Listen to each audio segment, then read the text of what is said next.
নমস্কার বন্ধুরা, কোয়েলস কিচেনে আপনাদের সবাইকে স্বাগত জানাই। আপনাদের যদি আমার রেসিপিগুলো ভালো লেগে থাকে তাহলে চ্যানেলটিকে লাইক, শেয়ার অ্যান্ড সাবস্ক্রাইব করবেন। মকর সংক্রান্তি উপলক্ষে আজ আমাদের মেনু হলো সুজির দুধ পুলি। আসুন দেখে নিই কীভাবে এটা তৈরি করা হয়। সুজির দুধ পুলি তৈরি করার জন্য প্রথমে কড়াইতে 2 কাপ সুজি ভালো করে রোস্ট করে নেবেন। সুজিটা রোস্ট হওয়ার পর এতে আধা কাপের মতো নারিকেল দেবেন। নারিকেল দেওয়ার পর সুজিটাকে নারিকেলের সাথে ভালো করে মিশিয়ে নেবেন। যখন নারিকেলের সাথে সুজি ভালো করে মিশে যাবে, এরপর এতে 2 কাপের মতো চিনি দিয়ে দেবেন।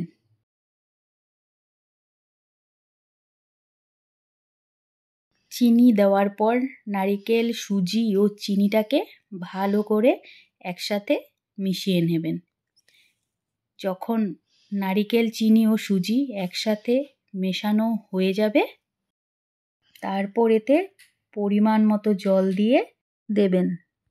পরিমাণ মতো জল দেওয়ার পর এটাকে আস্তে আস্তে ভালো করে মিশিয়ে নেবেন। গ্যাসের ফ্লেমটা হাই করে ভালো করে নাড়াচাড়া করুন যতক্ষণ না জলটা শুকিয়ে যায়। জল শুকানোর পর এই ধরনের একটা কাই তৈরি হবে। এবার গ্যাসের ফ্লেম লো করে সুজির কাইটাকে ভালো করে একসাথে নাড়াচাড়া করে নামিয়ে নেবেন। নামানোর পর কাইটা হালকা ঠান্ডা হলে হাতে অল্প ঘি মেখে পুলিগুলো তৈরি করে নেবেন। আমি এই শেপে পুলিগুলো তৈরি করেছি। আপনারা নিজের পছন্দ অনুযায়ী যে কোনো শেপে তৈরি করে নিতে পারেন। এবার একটি পাত্রে 1 লিটারের মতো দুধ নিন। দুধটাকে 10 থেকে 15 মিনিটের মতো ভালো করে জাল করে নিন। 10 থেকে 15 মিনিট পর দুধটা যখন একটু ঘন হয়ে আসবে, তখন তাতে 5-6টা এলাচ ভেঙে দিয়ে দেবেন।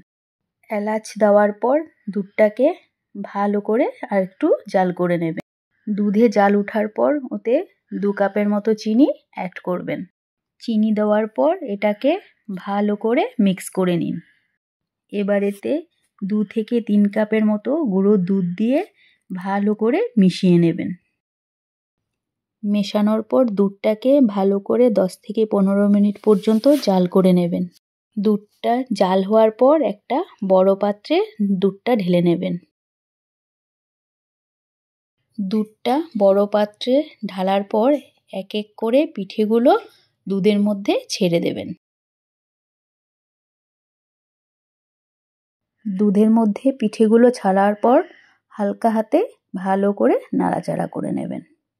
10 মিনিট ফোটানোর পর যখন দুধটা ঘন হয়ে আসবে, তখন ওতে কাজু কিশমিশ দিয়ে নামিয়ে নিন। এবার গরম গরম পরিবেশন করুন সুজির দুধ পুলি পিঠে।